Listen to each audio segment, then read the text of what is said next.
Armenpress լրատվական գործակալության մամուլի կենտրոնում այսօր հյուրընկալել ենք հիվանդությունների վերահսկման եւ կանխարգելման ազգային կենտրոնի գլխավոր տնօրենի տեղակալներ Գայանե Սահակյանին, Նունե Բակունցին։ Բարև ձեզ, շնորհակալություն մեր հրավերն ընդունելու համար։ Մենք այսօր խոսելու ենք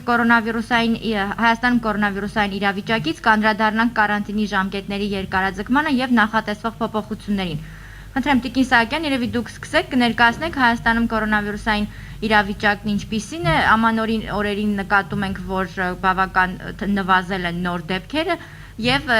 դրանով պայմանավորված արդյոք թեստերի պահանջարկն է քչացել, թե այդքանի անհրաժեշտություն է եղել, որ մենք թեստավորում ենք կատարել։ Շնորհակալություն հրավերքի համար, բարև ձեզ։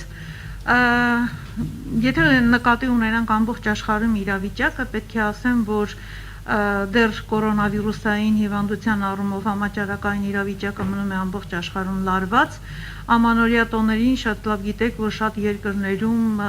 խստացվեցին սահմանափակումները, հակահամաճարակային միջոցառումները եւ նույնիսկ գիտնականները եւ մասնագետները կանխատեսում են, որ երրորդ ալիքի հնարավորությունը չի բացառվում։ Ինչ վերաբերում է Հայաստանի Հանրապետությանը, պետք է ասեմ, այո, դուք շատ ճիշտ եք, ամանորյա տոներին եւ դրանից առաջ եւ նաեւ հետո մեզ մոտ նկատվում է համաճարակային իրավիճակի համատաբար կայունացում, դեպքերի այսպես դեպքայնության նվազում ենք մենք դիտում, եթե համեմատենք ցուցանիշները վարակի վերարտադրման ցուցանիշը նախորդ 14 օրվա ցուցանիշը 0.74, դրան նախորդող եւս 14 օրվա ցուցանիշի հետ 1.43, ինստինկտյան արդեն ակնհայտ է, որ մենք ունենք նվազում։ Բայց չպետք է նաեւ մոռանանք, որ ամանորյա տոներին շփումների բազմատեսակ շփումներ են ունեցել, թեպետ հակահամաճարակային միջոցառումները բոլոր դեպքերում մեր մոտ սահմանափակումները դեռ շարունակվում էին, բայց բոլոր դեպքերում շփումները մեծ են եւ կանխատեսվում է, որ առաջիկայում մի փոքր մենք աշխուժացում կունենանք։ Ինչ վերաբերում է ընդհանուր վարակվածներին, պետք է ասեմ, որ հոկտեմբերի 12-ի դրությամբ հունվարի 12-ի դրությամբ մենք ունենք վարակվածների ընդհանուր 162643 դեպք, որից մահաբերությունը մեր մոտ ընդհանուր վարակվածների մեջ մահաբերությունը կազմում է 1.8%, այս պահին բուժման մեջ, փաստացի բուժման մեջ են գտնվում մոտ 8300 հիվանդ։ Դեպքերը առավել շատ գրանցվում են 55-ից 60 տարեկանների շրջանում եւ 30-ից 35 տարեկաների շրջանում, իսկ երեխաներից առավել շատ դեպքերը 0-ից 5 տարեկան եւ 15-ից 20 այդ միջակայքում է հիմնականում գրանցվում։ Մեզ մոտ ընդհանուր տեստերին, եթե խոսքը գնում է տեստերի մասին, տեստերի մենք ունենք բավարար քանակություն, խնդիր չունենք տեստերը շարունակվում են, ուղղակի դեպքերի նվազման ֆոնի վրա դիմելությունն է պակասել, ընդհանուր տեսակարար կշիռը դրականների թեստավորված անձանց շրջանում դարձյալ նվազել է, այս պահին մոտ 16 միջինացված 16-16.5% է, նախորդ ժամանական նույն այդ ժամանակահատվածին եթե համեմատում ենք 26 մոտ միջին 26% էր, այսինքն նույնիսկ դրական տեստերի այդ տեսակարար կշիռն է նվազել, բայց ելի կկրկնվեմ, այո, ընդհանուր կատարված թեստերի շրջանում դրականների տեսակարար մասնաբաժինը նորից պետք է հիշենք, որ ունեցել ենք նախորդող տոնական օրեր եւ չի բացառվում, որ շփումները բավականին մեծ են եղել եւ առաջիկայում սպասվում է նաեւ Հայաստանի Հանրապետությունում որոշակի աշխուժացում, արդեն իսկ այդ միտումը մենք դիտում ենք։ Եթե ուսումնական հաստատությունների փաստն էլ դիտարկենք, այո, ուսումնական հաստատությունների բացումից հետո եւս աշխուժացում դիտվեց, փակումից հետո նվազման միտում, կայունացում, առաջիկայում եթե բացենք, մենք պետք է ակնկալենք, որ նորից աշխուժացում կունենանք, որոշակի աշխուժացում կունենանք։ Այսքանը համաճարակային իրավիճակին, վերադառնանք ընդհանուր կանխարգելիչ միջոցառումներին, Մենք շատ լավ տեսնում ենք լրահոսից, լսում ենք, որ ամբողջ աշխարհում արդեն սկսվել են պատվաստումային գործընթացը, որպես կանխարգելիչ հիմնական միջոցառում եւ շատ երկրներում արդեն մասսայական պատվաստումները սկսվել են։ Ինչ վերաբերում է Հայաստանի Հանրապետությանը, պետք է ասեմ, այս պահին մենք ունենք արդեն գործող այսպես պայմանագիր COVAX facility նախաձեռնության հետ։ Նախատեսում ենք Հայաստանի Հանրապետության բնակչության 10%-ի համար ձեռք բերել պատվաստանյութ միայն ռիսկի խմբերի շրջանում պատվաստումներն իրականացնելու համար։ Արդեն ունենք առաջարկներ երկու պատոհանի ձևով։ Առաջին պատոհանի ժամանակ այսպես ավելի մոտավոր ժամկետներ էր նշվում, արդեն երկրորդ պատոհանն է բացվել եւ երկրորդ պատոհանի ժամանակ արդեն հստակ պատվաստանյութի առաջարկ ունենք եւ նախնական այս պահին բանակցությունները վարում ենք ներբերման հստակ ժամանակահատվածի շուրջ։ Դրան զուգահեռ նաև բանակցություններ ենք վարում արտադրողների հետ եւ հնարավոր ներբերման որոշակի քանակություն մինչև ընդհանուր քանակության ձեռքբերումը եւ մինչև հունվարի վերջը փետրվարի առաջի կեսերը վստահ ենք, որ կունենանք երկրում եւ առաջի հենց դեղաչափերը կսկսենք ռիսկի խմբերի շրջանում պատվաստումներն իրականացնել։ Տեսեք, մենք ունեցանք որոշակի քանակություն, շատ քիչ քանակություն Սպուտնիկ պատվաստանյութի, Սպուտնիկ V, ռուսական օգնություն, բանակցություններ ենք տանում նաև ռուսական արտադրողի հետ, բանակցություններ է տարվում նաև այս պահին ամբողջ աշխարհում կիրառվող Pfizer Biotech պատվաստանյութ ունենալու երկրում, Moderna-ի շուրջ հիմնական պոտենցիալ այն պատվաստանյութերը, որոնց մասին, որովհետև մեզ համար հիմնականը շատ կարևոր է պատվաստանյութի անվտանգությունը եւ արդյունավետությունը, բոլորդ էլ շատ լավ գիտեք, այս պահին դեռևս այս 3 պատվաստանյութն է եւ նաեւ գումարած դրան անգլիական AstraZeneca այս 4 պատվաստանյութի վերաբերյալ է հստակ կան հետազոտությունների, կլինիկական փորձարկումների արդյունքներ եւ միայն այս 4 պատվաստանյութի շուրջ ենք մենք ավելի շատ ինտենսիվ բանակցությունները վարում։ Մենք զուգահեռ բոլոր պատվաստանյութերի վերաբերյալ բանակցությունների տանում, բայց որը ավելի շուտ երկիր կներկրվի, այս պահին չեմ կարող ասել, որտեղ դա շատ լոջիստիկ տարբեր հարցերի հետ է կապված եւ մինչեւ վերջի պահը կարող են եւ անակնկալներ լինել։ Բոլոր դեպքերում այս 4 հիմնական 4 պատվաստանյութերի շուրջ են մեր բանակցությունները։ Կարանտինի ժամկետի երկարաձգմանը անդրադառնանք, ինչ փոփոխություններ են ունեցել։ Արդեն Տիկին Սահակյանը ներկայացրեց իրավիճակը մեր երկրում եւ այստեղ ես դժեց նաեւ աշխարհում արկա համաճարակային իրավիճակի։ Ես պետք է ասեմ, որ մեզ շրջապատող աշխարհում, ինչպես մեր ամենամոտ հարևան երկրներում, այնպես էլ ընդհանրապես տարածաշրջանում իրավիճակը շատ ավելի ծանր է, քան մեր երկրում։ Շատ ծանր իրավիճակ է, այնտեղ հիվանդացությունը անընդհատ աճում է, դեպքերը աճում են, առողջապահական համակարգը չի հասցնում ոչ թթվածին, ոչ բուժում, շատ ծանրագույն իրավիճակ է ստեղծվել եւ Անգլիայում, եւ այլ երկրներում, դե Ամերիկայի մասին չեմ խոսում, եւ նույնիսկ մեր ամենամոտ հարևան երկրներում եւ ինչպես արդեն Տիկին Սահակյանն ասեց, բոլոր տեղերում շատ խիստ սահակամաճարակային միջոցառումներ են, այնտեղ արկա է եւ տնտեսական գործունեության խիստ սահմանափակումներ եւ պարետային ժամ եւ այլ մի շարք միջոցառումներ եւ մուտքի ելքի սահմանափակումներ, դպրոցներ չեն աշխատում եւ այլը եւ այլը։ Մեր պարագայում, ինչպես արդեն ներկայացվեց, հիմք ընդունելով արկա համեմատաբար բարվոք համաճարակային իրավիճակը, մենք ուրեմն որոշում կայացվեց առաջինը երկարաձգել կարանտինի ժամկետը, հաշվի առնելով ամբողջ իրավիճակը աշխարհում եւ պոտենցիալ ռիսկը նաեւ դրսից ներբերման եւ հետագա զարգացման համաճարակային իրավիճակի, ինչպես արդեն ասեցինք, հնարավոր աշխուժացում ենք կանխատեսում եւ միաժամանակ հիմք ընդունելով համաճարակային համեմատաբար բարվոք վիճակը որոշ մեղմացումներով։ Ինչ է որոշել,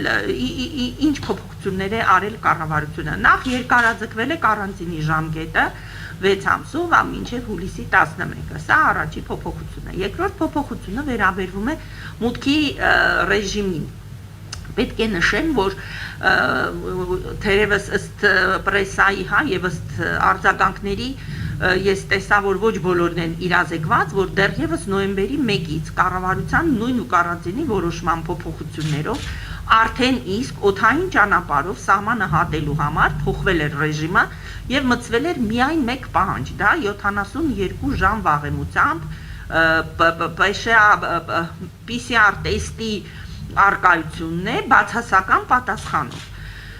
որի դեպքում կարելի է առանց որևէ այլ խնդիրների հատել սահմանը եւ գալ Հայաստանի Հանրապետություն եւ այդ ուրեմն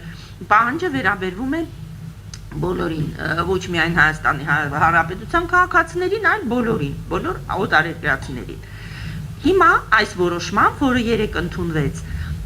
այդ ռեժիմը տարածվում է նաև ցամաքային անցակետերի վրա, այսինքն ներկայում նաև ցամաքային անցակետում նման սերտիֆիկատի արկայության դեպքում բացասական տեստի կարող են գալ Հայաստան։ Մի լրացում անեմ, եթե ինչ-որ մեկը եկել է հասել է օդանավական կամ անցման կետ եւ չունի նման սերտիֆիկատ, որոշումը նախատեսում է տեղում նմուշառում անցնել, հանձնել նմուշ եւ ինքնամեկուսանալ մինչեւ նմուշի պատասխանը։ Բացասական պատասխանի դեպքում ավտոմատ կերպով ինքնամեկուսացումը վերանում է, իսկ դրական պատասխանի դեպքում համապատասխանաբար անձը ստանում է համապատասխան բուժում արդեն որպես հիվանդ եւ իր հետագա ճակատագիրը որոշում են բուժող բժիշկները, կամ տանն է բուժվում, կամ հոսպիտալացվում է համապատասխանաբար։ Սա առաջի եւ ուրեմն փոփոխությունը, որը արել է կարանտինի որոշումը։ Երկրորդ ուրեմն գլոբալ փոփոխությունը, որը արվել է այս որոշմամբ, դա մեղմացվել են հակահամաճարակային միջոցառումները, այսինքն մենք ունեինք որոշակի սահմանափակում, ոչ կոմերցիոն նպատակներով իրականացվող հանրային միջոցառումների, համերգներ, չգիտեմ, տոնախմբություններ, ինչպես նաև հարսանիքներ, թաղումներ, նման տեսակի հավաքների ժամանակ արկա էր սահմանափակում մինչև 60 հոգի։ Երեկվա որոշմամբ այդ սահմանափակումը վերացվել է եւ այսուհետ նա չի գործի։ Սա երկրորդ գլոբալ փոփոխությունն է, որը այսինքն հավաքույթի մասնակիցների անձանց թվի սահմանափակումը վերացվել է երեկվա որոշմամբ։ Այսինքն միաժամանակ մենք երկարաձգել ենք կարանտինը, բայց այնտեղ որտեղ հնարավոր է եղել եւ ռիսկը նվազագույն է եղել, արվել են որոշակի մեղմացումներ։ Գլոբալ առումով այսքանը, բնականաբար այլ սահմանափակումները գործում են եւ ես պետք է նշեմ, ենթադրում եմ, որ արդեն բոլորի համար դա ապացուցվեց այս վերջի ամիսների պրակտիկայով, որ կարանտինի որոշմամբ եւ նրանից բացի սահմանված համաճարակային նորմերով, որոնք ներառում են մեր դիմակի կրելը, սոցիալական հեռավորության ապահովումը, հեռահար աշխատանքի ուրեմն հնարավորությունը ռիսկի խմբերի համար եւ այլ հակահամաճարակային միջոցառումներ յուրաքանչյուր ոլորտի համար, որոնք սահմանված են եւ գործում են, այսպես այդ բոլոր միջոցառումները ապացուցել են իրենց արդյունավետությունը, քանի որ մենք հիմա փաստացի Հայաստանում ունենք համեմատաբար ստաբիլ համաճարակային իրավիճակ։ Այսինքն դրանք տեղին են, դրանք արդյունավետ են, գործում են եւ որոշակիորեն նվազեցնում են ուրեմն տարածման ռիսկը։ Այնուամենայնիվ, ավարտելով այս բոլոր թեման, ուզում եմ անպայման նորից նշեմ ու կոչ անեմ։ Չնայած համեմատաբար կայուն վիճակին, մենք պետք է հասկանանք, որ կորոնավիրուսը ոչ միտեղ չի գնացել։ Կորոնավիրուսը առկա է, մենք էլի չունենք կորոնավիրուսի համար բուժելու դեղամիջոց, որ ազդի ուղղակիորեն վիրուսի վրա եւ ինքը ամեն պահի կարող է նորից աճել եւ շատանալ։ Դուք տեսնում եք աշխարհում նոր վիրուսը փոփոխվում է անընդհատ, նա փորձում է ավելի ճկուն լինել եւ կարողանա տարածվի ավելի շատ, նոր շտամներ են ի հայտ գալիս, որոնք ավելի վարակիչ են եւ դա այդ բոլոր գործոնները մեզ հուշում են, որ հնարավոր է իրավիճակը փոխվի նաեւ Հայաստանի Հանրապետությունում։ Այս առումով նաեւ ուզում եմ նշեմ, որ մեկ անգամ եւս բնակչությանը եւ մեր բոլոր ուրեմն բժիշկներին մեկ անգամ եւս հիշեցնեմ, որ կորոնավիրուսի հարուցիչը լինելով վիրուս չի կարող բուժվել հակաբիոտիկներով։ Հակաբիոտիկների օգտագործումը անօգուտ է վիրուսի պարագայում, նա չի ազդում կորոնավիրուսի վրա։ Հակաբիոտիկները կարող են նշանակվել բժշկի կողմից միայն այն դեպքերում, երբ որ կորոնավիրուսային վարակի ֆոնի վրա միանում է երկրորդային վարակ, այսինքն այլ ինֆեկցիա է միանում, որի վրա հակաբիոտիկները կարող են ազդել, բայց չբարթացված դեպքերում ամենասկզբից հատկապես բնակչությանը, իսկ մեր բնակչությունը ցավոք ինքնաբուժվելու բան ունի, հա, սովորություն ունի, ցավոք սրտի, որ իրար են հարցնում կամ չգիտեմ ինչ են կարդում կամ իրենց մտածում են, որը վնաս չի տա, վնաս կտա, անտիբիոտիկ է ընդունում առաջին իսկ որևէ նշանի դեպքում, մի թեթև ջերմություն եւ միանգամից հակաբիոտիկ, դրա անհրաժեշտությունը չկա, անհրաժեշտ է դիմել բժշկի, անպայման հետազոտվել, տեսնել կորոնայի թե ոչ եւ հետո բժշկի խորհրդով շարունակել բուժումը։ Հակաբիոտիկների այսպիսի օգտագործումը միայն կբարթացնի իրավիճակը, քանի որ հակաբիոտիկները բացի նախ եւ առաջ ծանր դեղեր են եւ նրանք կարող են բացասական ազդել օրգանիզմի դիմադրողականության եւ իմունիտետի վրա, միաժամանակ պարզապես անօգուտ են եւ կարող են բերել ձեր արդեն արկա մանրեների ուրեմն զգայունության նվազմանը եւ նրանց ռեզիստենտականության, այսինքն մանրեները դառնում են անընկալունակ եւ հետագա բուժման ընթացքում այդ հակաբիոտիկները այլևս չեն կարող ձեզ օգնել։ Դրա համար նորից կոչ եմ անում առանց բժշկի ուրեմն նշանակման, առանց հիմնավոր պատճառների անտիբիոտիկ ընդունել պետք չի։ Երբ որ դուք ունեք որևէ ախտանշան, անհրաժեշտ է շտապ դիմել բժշկի եւ ուրեմն ստանալ համապատասխան բուժօգնություն։ Շնորհակալություն շատ հանգամանալից ներկայացնելու համար։ Այժմ հարցերով շարունակենք։ Սպուտնիկ Արմենիան է հարցուղում։ Կորոնավիրուսից մահացության դեպքերի տարիքային շեմը արդյոք նվազել է եւ հիմնականում որ տարիքային խմբում են վերջին ամիսներին մահվան դեպքեր գրանցվում։ Ես երևի պատասխանեմ։ Մահվան դեպքերը, ինչպես հենց սկզբից համավարակից նշել էինք, որ հիմնականում 70 տարեկանից բարձր անձաշրջանում են, ավելի երիտասարդների շրջանում այդ միտումը չկա, նույն միտումը շարունակում է նաև մինչև այսօր, եւ նորից դարձյալ գրանցվում են մահվան դեպքերը հիմնականում բարձր տարիքի տարեցների շրջանում եւ քրոնիկական այլ ուղեկցող հիվանդություններ ունեցող անձանց շրջանում։ Շնորհակալություն, Նյուզա Արմենիան է հարց ուղղել։ Հայաստանում կրկնավարակի ներողություն Նյուզեյեմը Հայաստանում կրկնավարակի քանի դեպք է մինչ օրս գրանցվել, կարող ենք ենթադրել, որ կոլեկտիվ իմունիտետ թեկուզ ժամանակավոր ամեն դեպքում ձևավորվում է։ Տեսեք, դեռևս նույնիսկ առողջապահության համաշխարհային կազմակերպությունը ինքը չունի հստակ սահմանում, թե որն է կրկնավարակը, քանի որ կոնկրետ այս համավարակը նոր է, վիրուսը նոր է, դեռ լավ ուսումնասիրված չի եւ հստակ չունենք այդ սահմանումը եւ հստակ ասել թե Հայաստանի Հանրապետությունում ինչքան մենք կրկնավարակ ունենք, այս բանի ոչ ոք չի կարող ասել։ Դա մի շարք գործոններից է կախված, առաջին հերթին մենք պետք է համոզված լինենք, թե կոնկրետ վիրուսի մուտացիա եղել է թե ոչ, կոնկրետ առաջի վարակի ընթացքում որ շտամով է ինքը վարակված եղել եւ հետագայում նորից ասենք հիվանդության փաստը գրանցվելու դեպքում դարձյալ նույն շտամն է գրանցվել, թե տարբեր շտամով է վարակվել։ Միայն տարբեր շտամի կամ նույն շտամի գործոնները հաշվի առնելով հնարավոր չէ այսպես եզրակացնել, հստակ ժամանակամիջոցն էլ մեծ նշանակություն ունի եւ այս տեսանկյունից մենք չենք կարող ասել հստակ թե քանի դեպք է գրանցվել որպես կրկնավարակ։ Կոլեկտիվ իմունիտետի հետ կապված, տեսեք, սովորաբար նախկին վարակիչ հիվանդությունների առումով առնվազն նույն այդ ընդհանուր օրինաչափությամբ եթե դատենք, ընդհանուր բնակչության առնվազն 70-ից 80% պետք է վարակվի առնվազն, չենք խոսում ավելի բարձր թվերի մասին, եւ միայն այդ դեպքում մենք կարող ենք ասել, որ որոշակի մենք ունենք իմուն շերտ արդեն ձևավորված եւ վիրուսի հետագա տարածման տեսանկյունից կարող են խոչընդոտներ առաջանալ, բայց այս դեպքում եթե ես հիշում եք նշեցի, որ մենք ունենք 162643 ընդհանուր վարակված դեպք այս պահի դրությամբ Հայաստանի հանրապետությունում, եթե անգամ բազմապատկեն կանախտանիշ ընթացող դեպքերի թվով եւ թեթև վարակի, որ չեն դիմելություն չի եղել բուժհաստատություն եւ տեստավորման, ասենք, հնարավորություն չի եղել, նույնիսկ այս 3 անգամ կամ 4 անգամ հենց սկզբնական շրջանում, որ ասում ենք, որ վերարտադրման գործակիցը 3 է, այսինքն 1 մարդը կարող է վարակել 3 մարդու, նույն 3-ով բազմապատկելու դեպքում մենք չենք կարող ասել, որ այդ 70-80% շեմը մենք հաղթահարել ենք, այնպես որ մենք պետք է կանխատեսենք, կանխագուշակենք, որ հնարավոր առաջիկայում աշխուժացում կունենանք, մենք դեռ չունենք այն բավարար կոլեկտիվ իմունիտետը, իմուն շերտը, որպեսզի հստակ վստահ ասենք, որ վիրուսի հետագա տարածում չենք ունենա երկրում։ Շրջանառվում էր 300-ից ավելի կրկնակի վարակման դեպք Հայաստանում, այդ ցուցանիշի ինչ ցուցանիշի մասն է խոսքը։ Տեսեք, ես նշեցի, որ ժամանակամիջոցը կարևոր է, նշված այդ քանակով դեպքերի մասին խոսքը գնաց 1 ամսվա կտրվածքով, որ մարդկանց մոտ կամ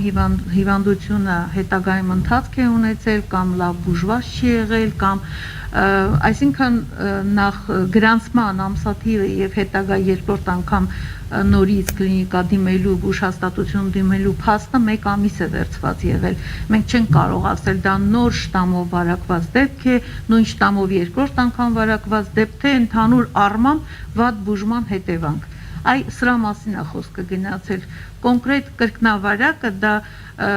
այս պահի դրությամբ էլի նորից կկրկնվեմ, որ նույնիսկ առողջապահության համաշխարհային կազմակերպությունը հստակ բնորոշում չունի, թե որն է համարվում կրկնավարակ։ Շատ հիվանդությունների դեպքում, վարակիչ հիվանդությունների դեպքում այդ բնորոշումը հստակ է, որ այսքան ժամանակամիջոցից հետո, եթե նույն շտամով, նույն վիրուսի ենթատեսակով ինքը վարակվում է, դա համարվում է կրկնավարակ։ Կոնկրետ այս դեպքում, այս վիրուսի դեպքում դա այդպիսի հստակ սահմանում չկա։ Նյուզայեմից կրկին հաջորդ հարցը, եթե բրիտանական շտամը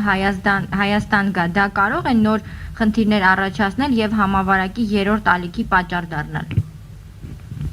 Իհարկե, ամեն ինչ հնարավոր է, նույնիսկ եթե նոր բրիտանական շտամներ չգա, մենք կարող է ունենանք 3-րդ ալիք եւ ունենանք հիվանդությունների բարձրացում եւ շատացում, իսկ բրիտանական շտամը իհարկե կարող է բերել, քանի որ ինքը ավելի արագ է վարակում, ավելի հեշտ է վարակում մարդկանց։ Եվ պետք է այստեղ նշել, որ ճիշտ է հիմա ամբողջ աշխարհը խոսում է կոնկրետ բրիտանական շտամի մասին,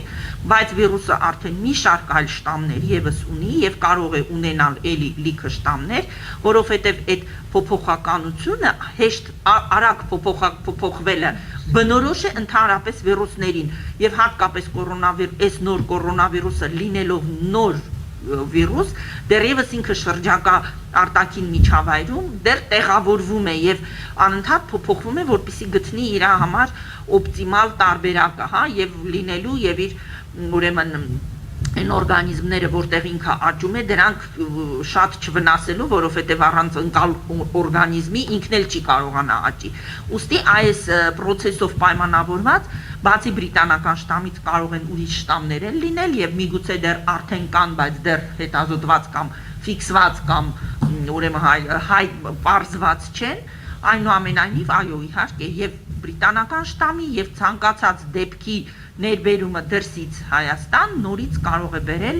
1-2-3 դեպք եւ կարող է մեզ մոտ էլի 3-րդ դա ռիսկի մի գործոն է դրսից ուրեմն հիվանդության գալը երկիր։ Տիկին Բակունց, այդ դեպքում հաշվի առնելով, որ հնարավոր է 3-րդ ալիք բրիտանական շտամի հետ թե առանց դրա, այդ դեպքում արդյոք ռիսկային չէ այդ հավաքույթների սահմանափակումը հանելը։ Տեսեք, քանի որ մենք միաժամանակ մենք հանել ենք, պետք է հասկանանք, որ ինչ է հանվել։ Հանվել է միայն անձանց քանակի սահմանափակումը։ Չի հանվել դրանց կազմակերպման պահանջները, որոնք սահմանված են սանիտարական կանոններով, այսինքն սոցիալական հեռավորությունը, ախտահանումը, նվազագույն քանակը, պարտադիր օդափոխությունը,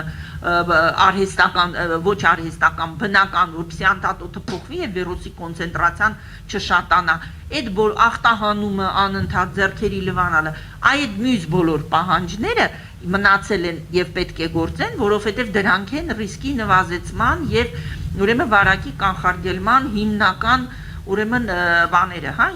հիմքերը։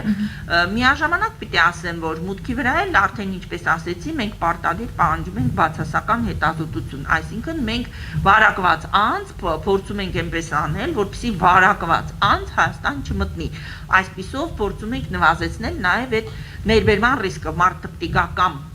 հետազոտված բացասական կամ տեղում հետազոտվի, հենց տեղում նմուշը վերցնի եւ սպասի հետազոտվի, որ լինի բացասական, դրականի դեպքում էլ անմիջապես ուրեմն ինքնամեկուսանա կամ մեկուսանա եւ բուժվի։ Սա է այն ուրեմն սկզբունքային բաները, որոնք որ ընկած են կարանտինի որոշման հիմքում եւ օգտվելով հա այս հարցից ես ուզում եմ մեկ անգամ եւս կոչ անել անկախ կարանտինի որոշման այս մեղմացումներից մենք պետք է հիշենք, որ սանիտար-համաճարակային անվտանգության կանոնները գործում են, ինչպես ես արդեն ասեցի, պրակտիկան ցույց է տալիս, որ նրանք արդյունավետ են, նրանք իսկապես նվազեցնում են ռիսկ եւ պաշտպանում են, եւ պետք է մենք շարունակենք դա անել, մինչեւ մենք կունենանք արդեն այլ իրավիճակ, կունենանք, չգիտեմ, դեղանյութ, կունենանք բավարար իմունշերտ եւ այլ իրավիճակը ցույց կտա, բայց այս դեպքում ամբողջ մինչեւ կարանտինի ավարտը մենք պետք է շարունակենք դրա կատարումը, դա նշանակում է կրել դիմակ, պահպանել սոցիալական հեռավորություն, պարտադիր հնարավորինս հաճախ լվանալ եւ ախտանել ձեռքերը եւ մակերեսները եւ ջերմաչափել օրը 2 անգամ, որpիսի մենք կարողանանք նվազեցնել ռիսկը եւ կանխել հնարավորինս կանխել տարածումը։ Իսկ մի ճշտում, միգուցե երկուստ էլ պատասխանեք, կա ուսումնասիրություն, թե արդեն այս տարածված շտամով վարակվածները, եթե նոր մուտացիա ենթարկված վիրուսի տեսակով են վարակվում, ինչպես են տանում, միջազգային միտումները ինչ են ցույց տալիս։ Այս պահի դրությամբ նոր շտամի հետ կապված դեռևս չկա որևէ տվյալ, որ այդ շտամով վարակվածները ավելի ծանր են տանում կամ մահերի թիվը ավելի բարձր է։ Այս պահի դրությամբ իրավիճակն այդպիսին է։ Ճիշտ է, նա ավելի արագ է մարդկանց վարակում եւ ավելի շատ մարդ է վարակում, 70% ավելի է վարակում, քան մյուսը։ Բայց այնուամենայնիվ հիվանդության ընթացքի եւ ելքի վրա դեռևս իր ազդեցությունը չի գրանցված, այսինքն դեռևս այս պահի դրությամբ համարվում տվյալները ցույց են տալի, որ նույն ձևի է հիվանդանում եւ ուրեմն շարունակում ընթացքը ունենում։ Իսկ ինչ վերաբերվում է այլ շտամով հիվանդացածը այս շտամով կհիվանդանա, դա արդեն մոտավորապես գալիս է կրկնավարակի հարցին է միանում, նման տվյալներ դեռևս չկան եւ որևէ կարծիք դեռևս չկա, դեռևս ժամանակ չի անցել եւ դեպքեր էլ չկան առայժմ նկարագրված աշխարհում, հենց որ լինի գոնե հստակեցում, թե արդեն վարակված ապակինված մարդու մոտ հակամարմինները որքան են դեմ, որքան կարող են Այս պահի դրությամբ հետազոտությունները վկայում են ընդամենը 6 ամսվա տվյալների մասն են խոսում, այսինքն 6 ամիս առաջ եթե մարդը հիվանդացել է, հակամարմինների որոշակի մակարդակ ձևավորվել է եւ այն դեռևս համարվում է պաշտպանիչ, 6 ամսվա ընթացքում բոլոր դեպքերում տիտրի նվազում, մակարդակի նվազում չի դիտվել։ Բոլոր դեպքերում կա այդպիսի ընդհանուր դիրքորոշում, որ եթե մարդը վարակվել է 6 ամիս դեռ պաշտպանված է։ Այս պահին ընդհանրապես բնական վարակի դեպքում 6 ամսվա մասին է խոսքը գնում բոլոր հետազոտություններով։ Հաջորդ հարցը Նյուզեյմից կրկին, ովքեր ստացան Ռուսաստանի կողմից նվիրաբերված պատվաստանյութը նախարարից բացի, որևէ մեկի մոտ կողմնակի ազդեցություններ գրանցվել են թե ոչ, հակամարմինների թեստավորում այդ անձանց մոտ անցկացվում է։ Տեսեք, մենք ստացել ենք ընդհանրապես օգնություն 15 հոգու համար։ Այո, նախարարից բացի մենք ունենք նաև այլ պատվաստվածներ, այդ թվում նաև ես կոնկրետ բոլորի մոտ ոչ մի հետպատվաստումային որևէ անբարեհաջող դեպք չի գրանցվել, նույնիսկ ռեակցիային հաճախ խոսվող ռեակցիան, որ ներարկման տեղում կարող է առաջանալ կարմրություն, տեղային ցավ, այդպիսի երևույթ ոչ մեկի մոտ անգամ չի նկատվել։ Հակամարմինների վերաբերյալ չեմ կարող ասել, որ հետազոտություն արել են, քանի որ մենք ունենք ընդհանուր հակամարմինների որոշման թեստեր, իսկ կոնկրետ պատվաստումների դեպքում դա հատուկ թեստեր են, չեզոքացման հակամարմինները պետք է որոշվի, նեյտրալիզացնող հակամարմիններ այս պահին այդպիսի թեստեր չի արվում եւ ընդհանուր առմամբ խորհուրդ չի տրվում, քանի որ կլինիկական փորձարկումները Sputnik V մեր ձեռքի տակ է այդ ամբողջ դոսիեն եւ ընդհանուր այսպես արդյունավետությունը գնահատվել է առաջի դեղաչափից հետո 91.4%, իսկ երկրորդ դեղաչափից հետո հասնում է մինչև 94%-ի, այսինքն ընդհանուր կանխարգելիչ որպես մարդուն պաշտպանելու հատկանիշ 94%-ով մարդը պաշտպանված է վարակվելուց։ Բոլոր դեպքերում ընդհանուր մեկ եզրույթ էլ կա, որ պատվաստանյութը հիմնականում 100%-ով կանխում է մահացությունը եւ ծանր կլինիկական դրսևորումը։ Կարող է մարդը վարակվել, թեթև կլինիկա ունենալ, բայց դա չի նշանակում, որ ինքը արդյունավետ չէ։ Շատ լավ, շնորհակալություն։ Ազատություն ռադիոկայան, եթե Հայաստան գա նոր շտամը, ունենք հնարավորություն այն հայտնաբերելու եւ ինչ քայլեր են արվում նոր շտամերի դեմ պայքարելու համար։ Դե նախ սկսեմ պայքարից, պետք է ասեմ, որ պայքարի միջոցները նույնն են, ինչ որ մյուսի։ Նույն միջոցներն են, որոնք մենք հենց հիմա էլ կիրառում ենք։ Դա է պատճառը, որ ես բոլորին նորից կոչ եմ անում պահպանել, դիմակ կրել, հեռավորություն պահպանել, ձեռքերը ախտանել եւ ջերմաչափվել օրը 2 անգամ։ Ինչ վերաբերվում է հետազոտության, ապա բացի սովորական PCR հետազոտությունից, դա ավելի մանրամասը հետազոտության կարիք ունի, որի ուրեմն ներդրումը ներկայումս ընթանում է Հայաստանում եւ անպայման մենք հիմա ներդրում ենք այդ հետազոտության տեսակը, որպեսզի կարողանանք ինքներս անել։ Միաժամանակ պետք է նշեմ, որ ԱՀԿ-ի շրջանակներում մենք ունենք հնարավորություն ցանկացած պահի անհրաժեշտության դեպքում նմուշները փոխանցել ԱՀԿ-ի կողմից ճանաչված ուրեմն ռեֆերենս կամ վարող լաբորատորիաներ կոորդինացնող, որպեսզի այդ հետազոտությունը արվի երկրի համար։ Այնպես որ թեստերը նույնն են լինելու, ոչ, դա թեստերը նույնը չեն։ Թեստերը նույնն են պարզապես PCR դրական կամ բացասական ստանալու համար, բայց որոշելու համար կոնկրետ վիրուսի շտամը շատ ավելի բարդ, ավելի մանրակրկիտ, այլ հետաքրքրում է սեկվենավորում։ Դա պետք է հատուկ այդ վիրուսի կենթանի վիրուս աճեցվի, հետո նրանց կուլտուրա վերցվի, հետո վերցվի որոշակի կտորներ, իր այդ RNK-ից համեմատվի, դա բավական բարդ, բավական զգայուն եւ նուրբ process է, որը որ ներդրման պրոտոկոլ է պետք եւ համապատասխան սարքավորումներ, տեստեր, դա շատ ավելի բարդ հետազոտություն է, քան սովորական PCR-ը։ Դրա մասին է խոսքը, որ ներդրվում է։ Իսկ PCR հետազոտություններով բրիտանական թե չգիտեմ հարավ-աֆրիկյան, թե վաղը կլինի մի այլ երկրի շտամ, PCR տեստերը հայտնաբերում են դա նույն ուրեմն հաջողությամբ, քանի որ PCR տեստերը տարբեր են, նրանք հիմնված են այլ գեների վրա, որոնք դեռևս չեն փոխվում եւ իրենց արդյունավետությունը այս պահի դրությամբ ապացուցված է հատկապես մեր երկրում։ Մենք զգուշացրել ենք, տեղյակ ենք պահել, լինելով ռեֆերենս լաբորատորիա, տեղյակ ենք պահել բոլոր լաբորատորիաներին, որ իրենք տեստը գնելուց անպայման պահանջեն ապացույց, որ այդ տեստերը հայտնաբերում են նաև այդ բրիտանական շտամը եւ մենք ինքներս եւս առողջապահության նախարարության բոլոր լաբորատորիաները օգտագործող տեստերը հայտնաբերում են նաև այդ բրիտանական շտամը եւ հարավ-աֆրիկյան շտամը, այս պահին հայտնի բոլոր շտամները։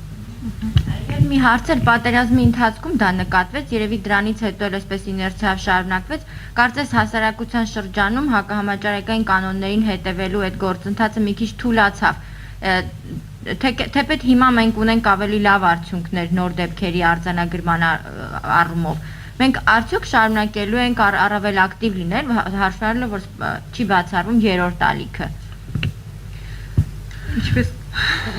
տեսեք, այդ ամենաբարդ հարցն է։ Այս մի տարվա ընթացքում մենք այո ունեցել ենք նման դեպքեր, երբ որ հենց որ մի փոքր հիվանդացությունը նվազում է, մարդիկ ոնց որ թուլանում են, ավելի զգոնությունը կորցնում են եւ ուշադրություն այնքան էլ ուշադրություն չեն դարձնում։ Եվ պետք է ասեմ, որ անմիջապես կորոնավիրուսը դրանից օգտվում է եւ նորից մենք ունենում ենք բարձրացում։ Ընդ որում, եթե մենք նայենք անցած մեր ուրեմն 1 տարվա դինամիկան, մենք ունեցել ենք 2 ալիք եւ երկրորդ ալիքը առաջինից շատ ավելի ծանր է եղել եւ շատ 2 անգամ կրկնակի ավել դեպքերով եւ կրկնակի ծանր է ընթացել զուտ թեկուզ կորոնավիրուսի տեսակետից չհաշված, որ հետն էլ պատերազմ էր։ Ուստի այս երրորդ ալիքի նախապատրաստվելու ընթացքում մենք պետք է հաշվի առնենք հենց մեր երկրի փորձը, այն ինչ որ մենք ինքներս անցել ենք եւ ապացուցել ենք, մենք պետք է չկորցնենք զգոնությունը, մենք պետք է շարունակենք նույն ուրեմն ակտիվությամբ, նույն ուշադրությամբ կիրառել կանխարգելիչ միջոցառումները, քանի որ կորոնավիրուսը առկա է, նա փոփոխվում է, նա մեզ հետ աշխատում է, մեզնից առաջ է փորձում ընկնել եւ մենք պետք է կարողանանք զգոն լինելով, չմոռանալով այս ամեն ինչը շարունակել, հակառակ դեպքում մեր աշխուժացումը կարող է լինել ոչ թե աշխուժացում, այլ նաև բարձրացում եւ անհայտ թվերը կարող են շատ ավելի բարձր լինել։ Կորոնավիրուսը ունի կտրուկ աճելու ունակություն։ Դրա համար մենք պետք է չթուլանանք եւ շարունակենք ինչպես հնարավորինս զգոն եւ ուշադիր։ Եվ մի ճշտող հարց, դուք նշեցիք, որ նոր շտամի հայտնաբերման հետազոտության համակարգը ներդնելու ընթացքի մեջ ենք, հարցնում են ինչ ժամկետների մասին է խոսքը, մոտավորապես երբ կունենանք։ Ես նախ էլի ճշտեմ, մենք խոսում ենք ոչ թե կորոնավիրուսի հայտնաբերման, այլ հայտնաբերված դեպքերում շտամի ճշտելու մասին։ Ուստի ես ուզում եմ դա ֆիքսեմ, որպեսզի հանկարծ բնակչության մոտ թյուր պատկերացում չլինի, որ մենք այս պահին չգիտենք այդ վիրուսը ունենք թե չունենք։ Բոլոր կորոնավիրուսի շտամները PCR հետազոտությունը հստակ հայտնաբերում է, արկա է թե ոչ։ Ինչ վերաբերվում է թե շտամներից որ մեկն է արկա կամ միգուցե մի այլ բան էլ կա, այ մենք հիմա դրա մասին ենք խոսում։ Դա բավականին ուրեմն նուրբ գործընթաց է եւ այս պահին կոնկրետ ժամկետ ես կդժվարանամ ասել, բայց աշխատանքները ընթացքի մեջ են եւ մենք անում ենք հնարավորինս շուտ այդ ուրեմն հետազոտությունը երկրում ներդնելու համար։ Պետք է ասեմ կրկին, որ եւ բրիտանական, եւ հարավաֆրիկյան, եւ գործող շտամների դեպքում կանխարգելիչ միջոցառումները, բուժումը եւ նույնիսկ այս պահի տվյալներով պատվաստումը ոչինչով չեն տարբերվում։ Ուստի բրիտանական կլինի մեր շտամը, աֆրիկյան կլինի թե ասիական, միևնույնն է, նույն կանխարգելումն է, նույն բուժումն է եւ նույն ուրեմն հետազոտությունն է։ Այսինքն կարողանանք հետազոտենք մենք այդ շտամը թե ոչ, դա որևէ այս պահի տվյալներով որևէ ազդեցություն բուժման, կանխարգելման եւ մարդկանց առողջության վրա չի ունենա։ Դա գիտական, հետազոտական կողմնորոշիչ իմաստ ունի, բայց բուժման եւ կանխարգելման տեսակետից բոլոր միջոցառումները նույնն են եւ հավասարաչափ արդյունավետ են բոլոր շտամների համար։ Շնորհակալություն, շատ դուք ավելացնելու բան եք։ Ես ուղղակի կուզենամ ասել, որ մարդկանց մոտ թող տպավորություն չստեղծվի, որ երկրում չկա ռեսուրսը, կան սարքավորումները, կան տարբեր մակարդակներում, համապատասխան սեկվենավորման բոլոր սարքավորումները կա, բայց քանի որ սպეციფიկ վիրուսի հետ գործ ունենք, դրան անհրաժեշտ միջավայրեր, նյութեր, պրայմերներ եւ տարբեր այլ պահանջվող մատերիալի գնման եւ ներդրման մասին է խոսքը գնում կոլեգաց, որ նշում է այսքանը։ Շնորհակալ եմ շատ, հարցերը սպառվեցին, ավարտենք ձեր գործերին հաջողություն։ Առողջություն բոլորին։